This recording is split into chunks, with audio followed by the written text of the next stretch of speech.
కాపు నేతలు ఏకమయ్యారు. పార్టీలకు అతీతంగా సమావేశమైన కాపు నేతలు మంత్రివర్గంలో చోటు కల్పించాల్సిందేనని స్పష్టం చేశారు. స్వాతంత్రం వచ్చినప్పటి నుంచి ఇప్పటి వరకు మున్నూరు కాపుల ప్రాతినిధ్యం లేకుండా ఏ మంత్రివర్గం లేదని, ఖచ్చితంగా మున్నూరు కాపులకు మంత్రి పదవి ఇవ్వాలంటూ వారు డిమాండ్ చేశారు. ప్రభుత్వంపై ఒత్తిడి పెంచేందుకు త్వరలో భారీ బహిరంగ సభ నిర్వహించాలని కాపు నేతలు నిర్ణయించారు. ఇక ఎమ్మెల్సీ తీన్మార్ మల్లన్న సస్పెండ్ పై ఆగ్రహం వ్యక్తం చేశారు. తీన్మార్ మల్లన్న సస్పెండ్ పై కాంగ్రెస్ పార్టీ పునరాలోచన చేయాలంటూ కూడా సూచించినటువంటి పరిస్థితి. ఈ అంశంతో పాటు పలు కీలక అంశాలకు సంబంధించి ఇవాల్టి డిఎన్ఏ విత్ భరత్ లో మనం చర్చించబోతున్నాం. నాతో పాటు మా ఎడిటర్ భరత్ సార్ ఆల్రెడీ రెడీగా ఉన్నారు. Good evening sir. Good evening sir. నేను స్టార్టింగ్ లోనే ప్రస్తావించినట్టు ఈ రోజు మున్నూరు కాపు నేతలంతా కూడా మీటింగ్ అయ్యారు. ఈ కీలక మీటింగ్ కి కాంగ్రెస్ పార్టీలో ఉన్నటువంటి మున్నూరు కాపు నేతలతో పాటు ఇతర పార్టీల లీడర్లు కూడా హాజరైనటువంటి సిచ్యువేషన్. కొన్ని చాలా కీలకమైనటువంటి వ్యాఖ్యలు, కొన్ని కీ పాయింట్స్ కూడా ఈ మీటింగ్ లో వాళ్ళు ప్రస్తావించారు. అంటే రాజకీయ పార్టీలకు అతీతంగా ఈ మీటింగ్ జరిగింది. తెలంగాణలో చాలా ఇంపార్టెంట్ సామాజిక వర్గం, ఆంధ్రాలో కాపు సామాజిక వర్గం ఎంత ఇంపార్టెంటో తెలంగాణలో మున్నూరు కాపులు అంత ఇంపార్టెంట్. సో ఆంధ్రాలో కాపు సామాజిక వర్గం 14% ఉన్నట్టే పెద్ద ఎత్తున మున్నూరు కాపులు కూడా ఉన్నారు. అయితే ఇటీవల జరిగిన కులగణనలో మున్నూరు కాపుల నెంబర్ చాలా తక్కువ చూపించారన్నది ప్రధాన అభియోగం. దాని మీద ఇంతకుముందే ఆల్రెడీ మున్నూరు కాపు నేతలు సమావేశమయ్యారు. దాంతోపాటు మంత్రివర్గంలో ఇంతవరకు తెలంగాణ రాష్ట్ర చరిత్రలో, తెలంగాణ అనే కాదు ఉమ్మడి రాష్ట్రంలో కూడా మున్నూరు కాపు లేకుండా మంత్రివర్గం లేదు. ఫస్ట్ టైం మంత్రివర్గం వితౌట్ మున్నూరు కాపు ఉంది. అయితే కొండా సురేఖ ఉన్నారు, కానీ కొండా సురేఖ బై బర్త్ పద్మశాలి, కానీ ఆమె భర్త కొండా మురళి మున్నూరు కాపు. సో ఆ విధంగా కన్సిడర్ చేయట్లేదు. మున్నూరు బై బర్త్ మున్నూరు కాపు అయిన వ్యక్తులు ఉండాలని మున్నూరు కాపు సామాజిక వర్గం కోరుకుంటుంది. ఎందుకంటే పెద్ద ఎత్తున పాపులేషన్, రాజకీయ పరంగా కూడా చాలా చైతన్యం ఉంది కాబట్టి వాళ్ళు కోరుకుంటున్నారు. సో వి హనుమంతరావు ఇంట్లో సమావేశమయ్యారు. సో మనతో పాటు ఆది శ్రీనివాస్ గారు ప్రభుత్వ విప్ ఫోన్ లైన్ లో సిద్ధంగా ఉన్నారు. ఎస్ సార్, ఆది శ్రీనివాస్ గారు. అన్నా నమస్తే. నమస్తే. సో ఏంటి, మున్నూరు కాపు పార్టీలకు అతీతంగా అందరు సమావేశమయ్యారు. ఏంటి ముఖ్యంగా మీరు చర్చించిన అంశాలు ఏంటి, ఫైనల్ గా ఎటువంటి డిసిజన్ తీసుకున్నారు? అంటే ఇటీవల ప్రభుత్వము కులగణన ఏదైతే చేసిందో అందులో భాగంగా 42% రాజకీయంగా, విద్య, ఉద్యోగ పరంగా కూడా ఇవ్వాలని చెప్పుకుని నిర్ణయం తీసుకున్న సందర్భంలో ఇటీవల ప్రజాభవన్ లో మా గౌరవ ముఖ్యమంత్రి రేవంత్ రెడ్డి గారు సమావేశం పెట్టినప్పుడు కూడా కులాల వారిగా సమావేశం పెట్టుకుని కానీ బీసీల వారికి సమావేశం ఏమన్నా ఇంకా ఏ అవసరాలు, ఏ సమస్యలు చెప్పినా చేయడానికి ప్రభుత్వం సిద్ధంగా ఉందనే క్రమంలో చెప్పిన దాన్ని దృష్టిలో పెట్టుకుని మేము పెద్దలు వి హనుమంతరావు గారి ఇంట్లో ముఖ్య అంటే పొలిటికల్ సంబంధించినటువంటి ఎమ్మెల్యేలు, ఎంపీలు, ఎమ్మెల్సీలు, ఎక్స్ ఎమ్మెల్యేలు, ఎంపీలు, పొలిటికల్ సంబంధించినటువంటి వాటి ఇంకా అనేక మంది సంఘాలకు సంబంధించిన నాయకులు ఉన్నారు. వాళ్ళు 2 రోజులు మాట్లాడాలని నిర్ణయం తీసుకొని కూర్చున్నప్పుడు సరే మీరు అన్నట్టుగా కొన్ని కులగణంలో కొంతమంది సంఖ్య తక్కువ ఉంది కదా అని చెప్పే ప్రయత్నం చేశారు. కానీ ప్రభుత్వం ఎక్కడ కూడా అధికారికి ఇంకా ఈ కులానికి ఇంత సంఖ్య అని కూడా ఇక్కడ చెప్పలేదు, ఇంకా అధికారికి ఎప్పుడు రాలేదు. కాకపోతే అనధికారికంగా అందిన సమాచారం మేరకు ఆది శ్రీనివాస్ గారు 13 లక్షలు మున్నూరు కాపులు ఉన్నట్టు అనధికారికంగా సమాచారం అంతా సార్ అఫీషియల్ గా డిక్లేర్ చేయలేదు. అదే నేనేమంటున్నా, అనధికారికి ఏ విధంగా లెక్క వచ్చింది అసలు ఇదివరకు లెక్క పక్కగా లేదు ఎక్కడ కూడా. ఏ కులానికి మీ ఉద్దేశంలో ఎంతమంది ఉంటారు మున్నూరు కాపులు? సార్ ఇప్పుడు మన ఉమ్మడి ఆంధ్రప్రదేశ్ లో ఉన్నప్పుడు కాపుల సంఖ్య ఎక్కువ అనేది మనం అనేక సందర్భాలు అనుకున్నాం. అందులో ఏమాత్రం తెలంగాణలో కూడా కాపుల సంఖ్య ఎక్కువ ఉందని అనుకుంటున్నాము. చైతన్యంలో కూడా కాపుల సంఖ్య ఎక్కువ ఉంటుంది, ప్రజా జీవితంలో కూడా ఎక్కువ మంది సేవాభావాలు ఉంటారు కాబట్టి మన కులం ఎక్కువ ఉందని చెప్పి అనుకుంటున్నాం. కాకపోతే లెక్క ఇప్పటి వరకు పక్కా ఇక్కడ లేదు ఏ కులానికి సంబంధించి కూడా. సరే మనకు అక్కడిక్కడ కలుపుకొని మనం మున్నూరు కాపులు అనుకున్నాం. శ్రీనివాసులు తీసుకురండి, కేసీఆర్ తీసుకురండి, మొన్నలక్షలు తీసుకురండి, ప్రతి మంత్రివర్గ సమావేశంలో మంత్రివర్గం ఉంటుంది. అందులో ఏమాత్రం అందులో కాంగ్రెస్ చాలా ఇంపార్టెన్స్ ఇచ్చింది. ఇదివరకు పిసిసి ప్రెసిడెంట్స్ వి హనుమంతరావు నుంచి మొదలు పెడితే, వి హనుమంతరావు 90s లో రాజీవ్ గాంధీ ఉన్నప్పుడు పిసిసి ప్రెసిడెంట్ అయ్యారు. విహెచ్ గారు 90s కంటే బిఫోరే రాజీవ్ గాంధీ ఉన్నప్పుడే ఆయన పిసిసి ప్రెసిడెంట్ గా చేశారు. ఓకే, తర్వాత కె కేశవరావు చేసింది. అంతకంటే ముందు డి శ్రీనివాస్ ను 2001లోనే చేసింది. బొత్స సత్యనారాయణ ఆల్సో సరే ఉమ్మడి రాష్ట్రమేనా అది కాపు కోట, ఆయన బీసీ కాపు, కాకపోతే ఇక్కడ మున్నూరు కాపు లాగా బీసీ కాపు, ఆయన కూడా తూర్పు కాపు. సో ఈ చరిత్ర ఉంది. పొన్నాల లక్ష్మయ్య చేసింది ఆ తర్వాత. కానీ గత కొద్ది కాలంగా కాంగ్రెస్ లో మున్నూరు కాపుల్ని పక్కన పెడుతున్నారు, ఇంపార్టెన్స్ ఇవ్వట్లేదు అంటే మీరు ఇచ్చే జవాబు? అంటే ఇప్పుడు నేనేమన్నా తెలుసుకుంటే ప్రభుత్వం వచ్చిన తర్వాత ఇంకా 6 మంత్రివర్గ విస్తరణలో అవకాశం ఉంది కాబట్టి ఇస్తారేమన్నట్టు ఆలోచిస్తున్నాం. ఈ రోజు మీటింగ్ లో ఇదే 42% ఏదైతే రిజర్వేషన్ కల్పించింది దానిపైన ఒక అభినందన సభ ఎలా ఉంటుంది దానిపైన కృతజ్ఞతలు ప్రభుత్వం చెప్పాలని చెప్పినటువంటి ఒక ఆలోచనతో పాటు కోకాపేటలో ఉన్నటువంటి ఆత్మగౌరవ సభకు కూడా వీళ్ళ తొందరగా నిధులు తీసుకొని పనులు చేయాలని చెప్పినటువంటి ఆలోచన. ఇప్పుడు ఎమ్మెల్సీ కూడా ఇస్తున్న క్రమంలో మున్నూరు కాపులకు ఎమ్మెల్సీ ఇవ్వాలని చెప్పిన క్రమంలో ఈ విధంగా మంత్రి పదవి కూడా అసలు మనకు ప్రభుత్వం వచ్చిన తర్వాత మీరు అన్నట్టు చెప్పినట్టుగా లేదు కాబట్టి మంత్రి పదవి కూడా మున్నూరు కాపులకు ఇవ్వాలని చెప్పని కోరుతూ తర్వాత ముఖ్య ఒక సభను కూడా పెద్ద ఎత్తున ఏర్పాటు చేసుకోవాలని చెప్పని ఒక నిర్ణయం తీసుకోవడం జరిగింది. సరే దానికి రాజకీయంగా బయటకు వచ్చిన తర్వాత రకరకాలు ఉంటుంది కదా. ఏదేమైనప్పుడు కూడా మున్నూరు కాపులకు సంబంధించి న్యాయం జరగాలి అనేటువంటి ఒక పార్టీలకు అతీతంగా వీళ్ళు తీసుకున్నటువంటి నిర్ణయంలో భాగంగా త్వరలో ఒక సమావేశాన్ని కూడా ఏర్పాటు చేయాలని చెప్పి నిర్ణయం తీసుకోవడం జరిగింది. ఇంతకు ముందు ఉన్నట్టు నాకు తెలిసి ఇప్పుడు ఆంధ్రప్రదేశ్ చరిత్రలో, ఉమ్మడి ఆంధ్రప్రదేశ్ చరిత్రలో, తెలంగాణ చరిత్రలో మున్నూరు కాపు లేకుండా కేబినెట్ లేదు. బహుశా కేసీఆర్ సమయంలో కేసీఆర్, మహమూద్ అలీ వాళ్ళిద్దరు ఉన్న బ్రీఫ్ పీరియడ్ ఒక 2-3 నెలలు ఉండి ఉంటుంది. ఆ తర్వాత ఇంతకాలం దాదాపు 18 months గా లేదు. సో మీరు మున్నూరు కాపు ప్రజాప్రతినిధే, సో ఇతర పార్టీల నుంచి లేదా కమ్యూనిటీ నుంచి కొంచెం ఒత్తిడి వస్తుంది కదా? అంటే ఈ సమావేశాలు కూడా ఒత్తిడి పెరిగింది. తప్పనిసరి ప్రభుత్వం తీసుకొని పోవాలని చెప్పి అనేది ఒక నిర్ణయం పెద్దలకు బాధ్యత అప్పేపింది సమాజము, మున్నూరు కాపు సమాజము. గవర్నమెంట్ దృష్టిలో కూడా ఉందనేది కూడా ప్రభుత్వంలో పనిచేస్తున్న వాళ్ళు చెప్పడం జరిగింది. ఇప్పుడు ఇటీవల నేను ఎమ్మెల్యే అయిన తర్వాత కూడా ప్రభుత్వ విప్పుగా కూడా నాకు అవకాశం కల్పించేది. సరే ప్రభుత్వ విప్పుగా మంత్రిగా ఉండాలనేటువంటి వాళ్ళు మా ఆలోచన. ఎందుకంటే ఈ వర్గానికి గతంలో ఉండి ఇప్పుడు లేకపోవడం వల్ల ఇబ్బందికరం వస్తుందని చెప్పి చెప్పడం జరిగింది.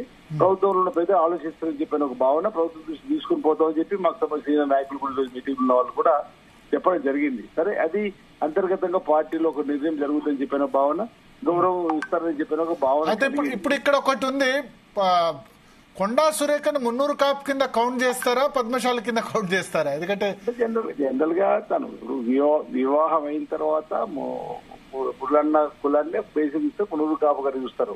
మీరు అన్నట్టు బేసిక్ తను అంటే అది తను మహిళకు కూడా అయింది, ఇంత ముందు కూడా మంత్రిగా పనిచేసిన అనుభవం ఉంది. ఆ కోణంలో మురళన్న కూడా మున్నూరు కాపు మా కులంలో హెల్డరే కదా వారు కూడా ఆ కోణంలో చూస్తారు. దాని రాజకీయంగా తప్పట్టడానికి లేదు. సరే మున్నూరు కాపుకి ఇవ్వాలని చెప్పని కోరే దానిలో అర్థం ఉంది. అది ఏం జరుగుతుంది చూడాలి. ఓకే, అంటే పద్మశాలిగానే కౌంట్ చేయాల్సి ఉంటుందా? ఇప్పుడు మీ సమావేశంలో మీరు కాకుండా మిగతా వాళ్ళు పేర్కొన్నది ఏంటంటే మున్నూరు కాపులకు రిప్రజెంటేషన్ లేదని. సో కొండా సురేఖ ఉన్నారు కానీ కొండా సురేఖను బై బర్త్ పద్మశాలి కాబట్టి ఆ విధంగానే కౌంట్ చేస్తారు, అంతేనా? అంటే అట్లా బై బర్త్ అనే చర్చ లేదు. మున్నూరు కాపులకు ఇవ్వాలని చెప్పని కోణం తప్ప ఇంతకుముందు ముగ్గురు ఇద్దరు ఇట్లా ఉందరు కాదు ఇవ్వాలనే ఆలోచన తప్ప తన గురించి స్పెషల్ చర్చ ఎందుకు వస్తుంది అట్లా రాదు కదా.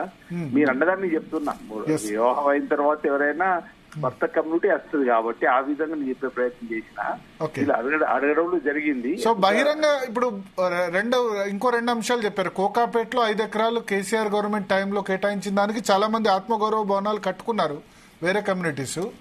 మున్నూరు కాపు విషయంలో ఎందుకు ముందుకు పడలేదు?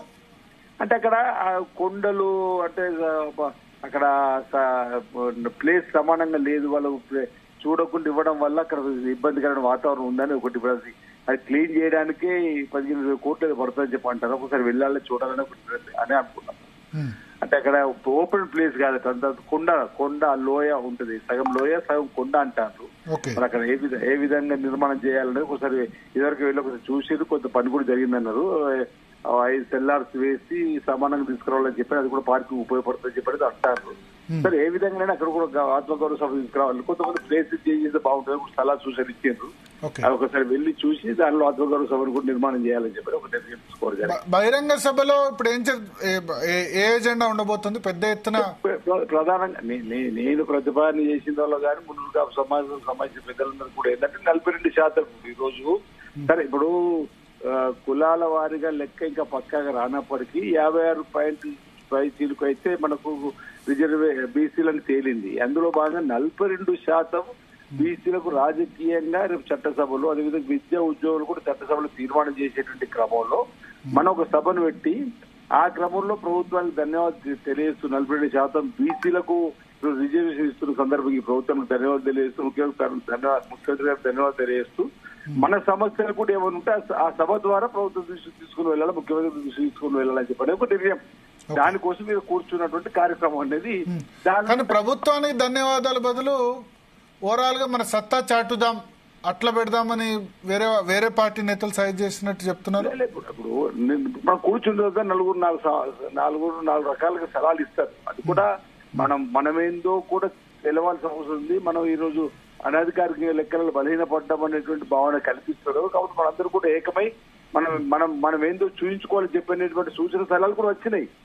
దాన్ని కాదనడం లేదు. కాకపోతే ఇవాళ సమావేశం అవడానికి గల కారణం ఇదని చెప్పే ప్రయత్నం చేస్తున్నా. మళ్ళీ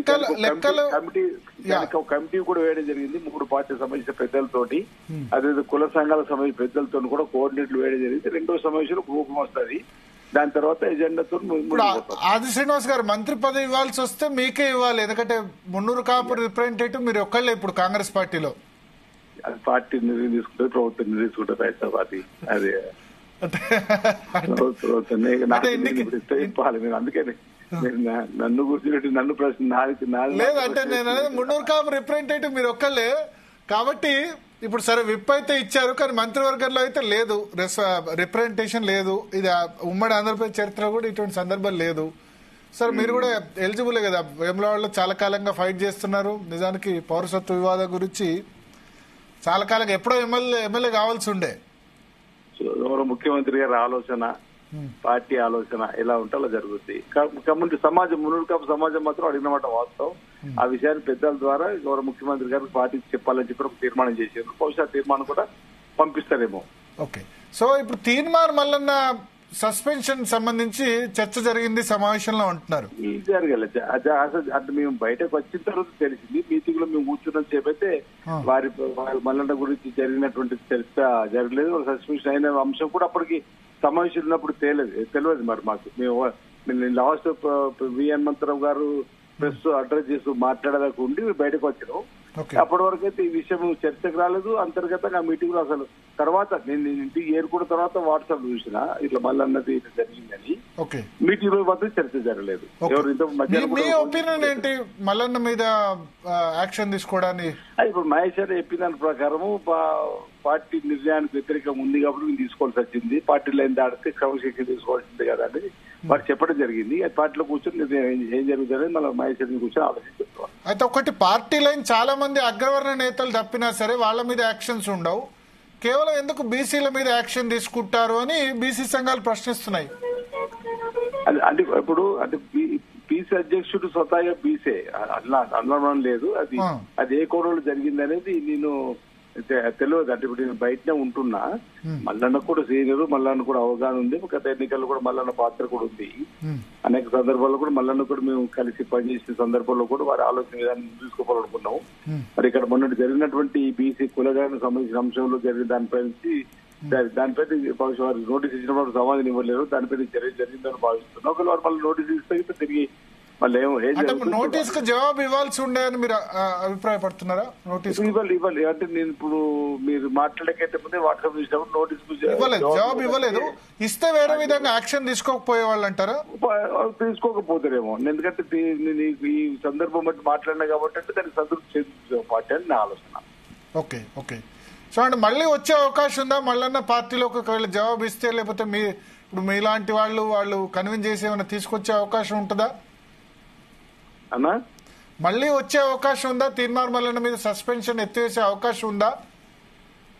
వారి వివరణ ఇస్తే వాటి చదువు పరిశీలనకు అవకాశం ఉంటుంది కదా. ఎప్పుడైనా కానీ మనం కూర్చొని సమస్యలు పరిష్కారం చేసుకుంటాం. వారి వివరణ ఇస్తే పార్టీ చదువు చెందుతుందని చెప్పి భావిస్తలేదు. ఓకే, అయితే ఒకటి కులగణన సరిగ్గా జరగలేదు అని ఆయన చించేశారు. హలో, కులగణన సరిగ్గా జరగలేదు అని ఆయన చించేశారు. మీరు విప్పుగా మీరు కులగణన అప్రోప్రియేట్ గా కరెక్ట్ గానే జరిగిందని అంటున్నారు. కులగణన అనేది ఇంతవరకు ఎక్కడ కూడా జరగలేదు. తెలంగాణ రోల్ మోడల్ మన దేశానికి. ఓకే. శాస్త్రీయ పద్ధతిలో సుమారు 96,000 మంది ఎన్యూమరేటర్లు, ఆ తర్వాత ఆపరేటర్లుగా 36,000 మందిని పెట్టి ఇంచుమించు 3 మాసాలు కష్టపడితే ఇది తయారైనటువంటిది. మీరు మా ముఖ్యమంత్రి గారు నేను కానీ ఈ రోజు కూడా మా మునుగాపు సమాజంలో కూడా ఒక 2 కాన్స్టిట్యూన్సీలు మనమే, ఒకవేళ ముఖ్యమంత్రి గారు ఇప్పుడు ఎక్కడైతే తప్పని ఉందని తేలుతుంది శరీరం సిద్ధంగా ఉంది ప్రభుత్వం చెప్పింది కాబట్టి మనమే కొన్ని నియోజకవర్గాలలో చూడాలని చెప్పి నిర్ణయం తీసుకున్నాం. అట్లా మేమేం చెప్తున్నాం అంటే కులగణన శాస్త్రీయ పద్ధతిలో జరిగింది. ఎక్కడైనా మళ్ళీ 10 రోజులు కూడా అవకాశం ఇచ్చినాం. మనం ఎవరైనా చేర్చుకోకపోతే చేర్చుకోమని చెప్పాలి.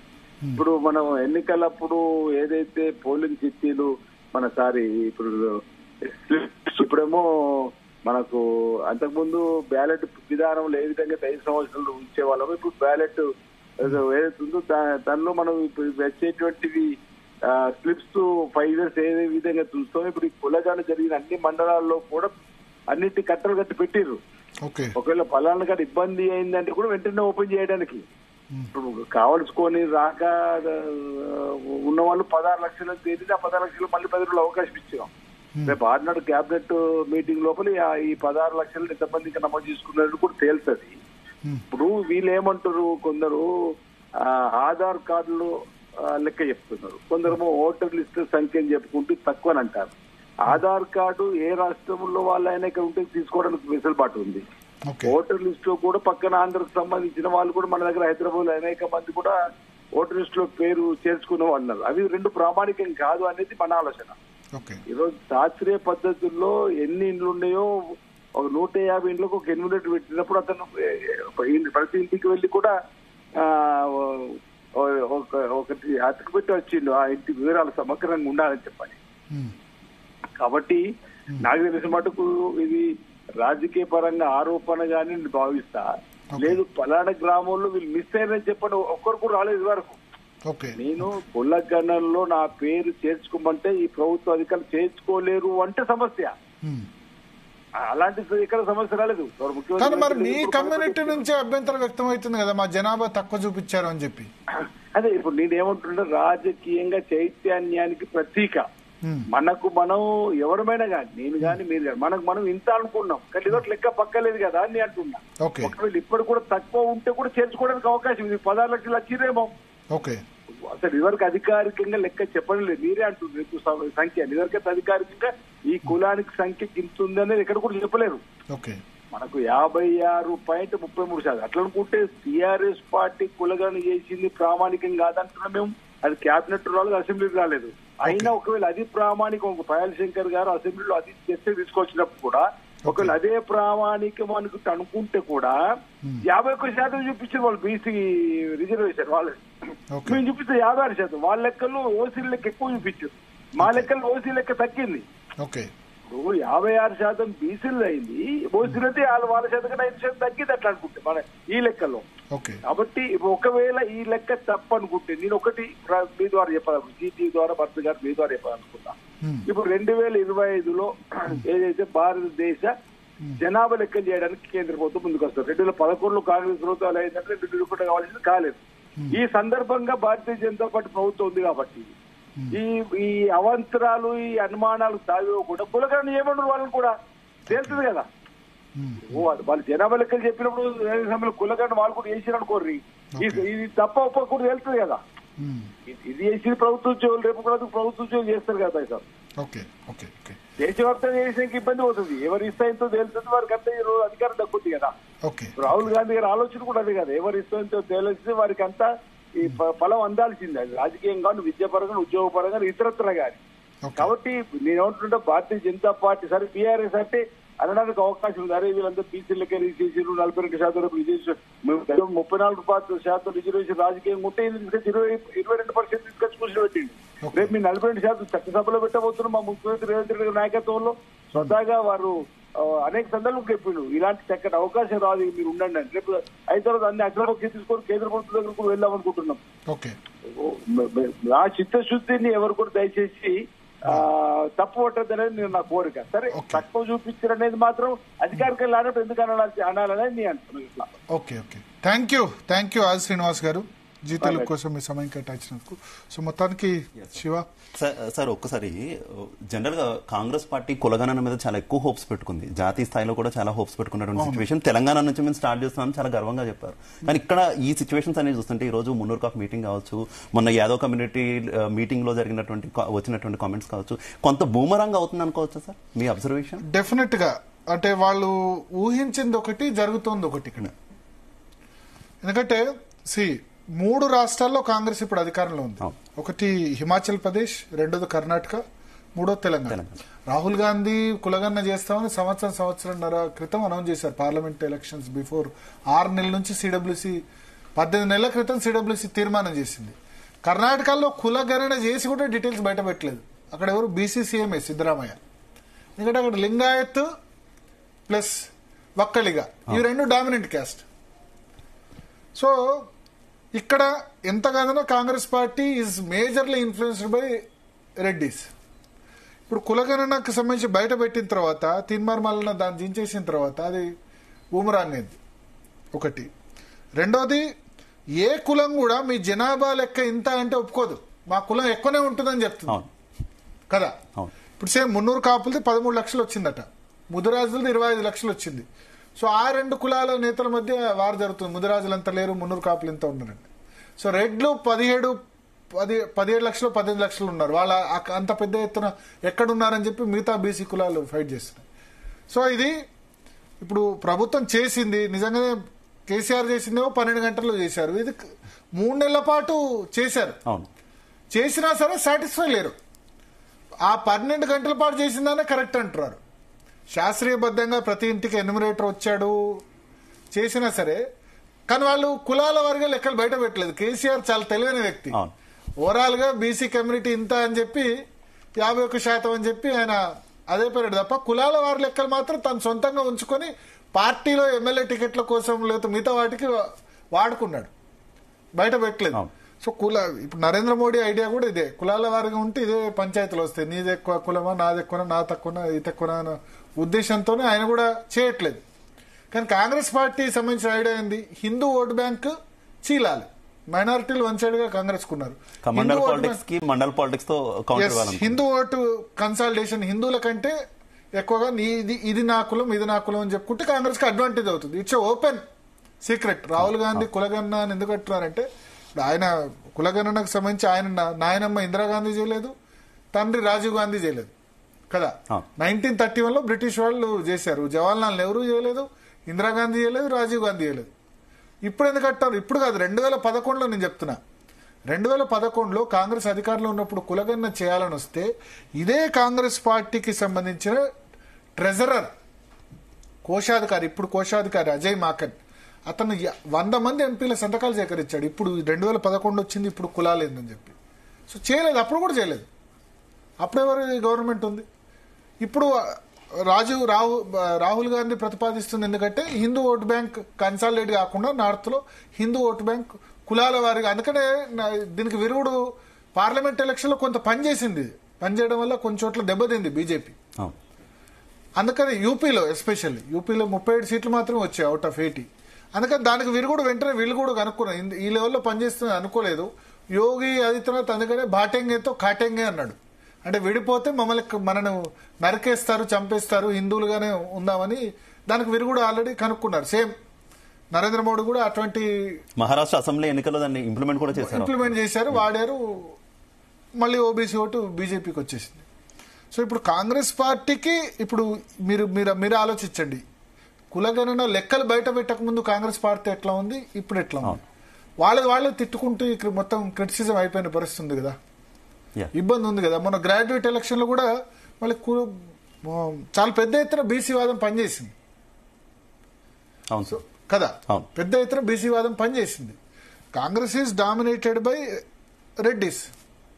సో రెడ్డిస్ బీసీ వాదం పనిచేస్తే వాళ్ళు ఊరుకోరు. చివరికి నేనే చివరి రెడ్డి ముఖ్యమంత్రి అవ్వచ్చు అని సీఎం అనౌన్స్ చేసి అయినా పర్లేదు అన్నాడు. అవ్వచ్చు అని అనలేదు, అయినా పర్లేదు, అయినా బయట పెట్టారని. అంటే రేవంత్ రెడ్డి రాహుల్ గాంధీ తనకిచ్చిన టాస్క్ ని త్రికరణాత్మక శుద్ధితో ఆచరణాత్మకంగా ఎంత చేయాలో అంత చేశారు. ఎందుకంటే నాయకుడిని అక్కడ సాటిస్ఫై చేయాలి కదా. మా నాయకుడు హామీ ఇచ్చాడు, దాని ప్రకారం చేశారన్నారు. చేసిన తర్వాత వస్తున్న రిపర్కేషన్స్ ఇవి. కన్విన్స్ కాలేదు, ఇప్పుడు పార్టీ నేతలే చాలా మంది కన్విన్స్ కాలేదు.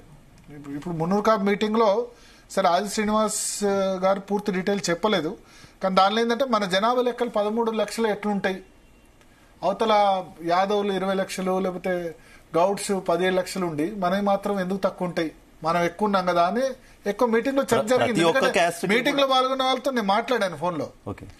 సో ఎవరు కూడా ఏ క్యాస్ట్ ఒప్పుకోదు నా కులం తక్కువ ఉంది అంటే, నాది ఎక్కువ ఉందని డబుల్ త్రిబుల్ చేసి చెప్తారు. సో వాళ్ళు అన్నట్టు ఏంటంటే వాళ్ళు ఏం డిమాండ్ చేశారంటే గ్రామాల వారిగా కూడా లెక్కలు చూపించాలి అని అన్నారు. రేవంత్ రెడ్డి మొన్న మీటింగ్ పెట్టి మేము నిజంగా త్రికరణాత్మక శుద్ధితో చేశాం, మీరు మాకు అభినందన సభలు చెప్పాల్సింది పోయి మనం తిడుతున్నారు, ఇది కరెక్ట్ కాదు, తిడితే కనీసం ఆపట్లేదు కూడా అని అన్నందుకు ఇప్పుడు మున్నూరు కాపులతో ఆది శ్రీనివాస్, ఎందుకంటే ఆది శ్రీనివాస్ విప్ కాబట్టి ఆయన మీటింగ్ పెట్టి వి హనుమంతరావు వీళ్ళంతా మీటింగ్ పెట్టారు. కానీ వాళ్ళు ప్రభుత్వానికి కృతజ్ఞత సభ కాదు, మున్నూరు కాపు శంకారావం నిర్వహించబోతున్నారు. ప్రభుత్వానికి కృతజ్ఞత సభ అని మీటింగ్ లో ఉన్న వాళ్ళు కొంతమంది అబ్జెక్ట్ చేశారన్న. బట్ ఒకటి ఏంటంటే ఒకటి మాత్రం క్లియర్, మున్నూరు కాపు కమ్యూనిటీ రాజకీయంగా చైతన్యపరమైన కమిటీ.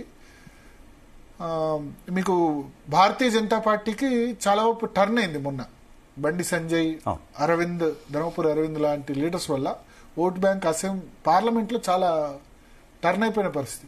సో ఇప్పుడు కాంగ్రెస్ పార్టీ కూడా మంత్రి పదవి ఇవ్వకపోతే డెఫినెట్ గా పూర్తిగా అది బీజేపీ వైపు ఎక్కువ మళ్ళేందుకు అవకాశం ఉంటుంది. బీజేపీ వైపు అయినా లేకపోతే టీఆర్ఎస్ వైపు అయినా. మొదట 2014-18 ఆ టైంలో టీఆర్ఎస్ కాంగ్రెస్ తో చాలా వరకు ఉంది Munnuru Kapu community, because they have given very much importance. నేను ఇంతకుముందు చెప్పినట్టు V Hanumantharao, D Srinivas, KK, తర్వాత పొన్నా లక్ష్మయ్య, ఇంతమందిని పీసీసీ ప్రెసిడెంట్ చేసింది కాంగ్రెస్. సో బీసీల్లో ఒక అవుట్ రైట్ గా కాంగ్రెస్ పార్టీతో ఎక్కువ ఉంది కులం అంటే, ఎందుకంటే జనరల్ గా కాంగ్రెస్ తో ఇక్కడ రెడ్డిలు, ఎస్సీ ఎస్టీ మైనారిటీలు ఎక్కువ ఉన్నారు తెలుగుదేశం పాలన నుంచి కూడా. బీసీల్లో ఒకే ఒక కమ్యూనిటీ పోలరైజ్ ఏంటంటే అది మున్నూరు కాపు. సో ఇప్పుడు మంత్రి పదవి ఇవ్వకపోతే డెఫినెట్ గా అది ఆగ్రహం అన్నది ఉంటుంది. సో చూద్దాం మరి ఏం జరుగుతుంది. ఇప్పుడు ఇంకా 6 మంత్రి పదవులు ఖాళీ ఉన్నాయి, బహుశా ఉగాది సమయంలో వాటిని ఫిలప్ చేస్తారేమో ఈ ఎమ్మెల్సీ ఇవంతా అయిన తర్వాత. ఏం జరుగుతుందని చూద్దాం. Right sir. నెక్స్ట్ టాపిక్ లోకి వెళ్ళేటప్పుడు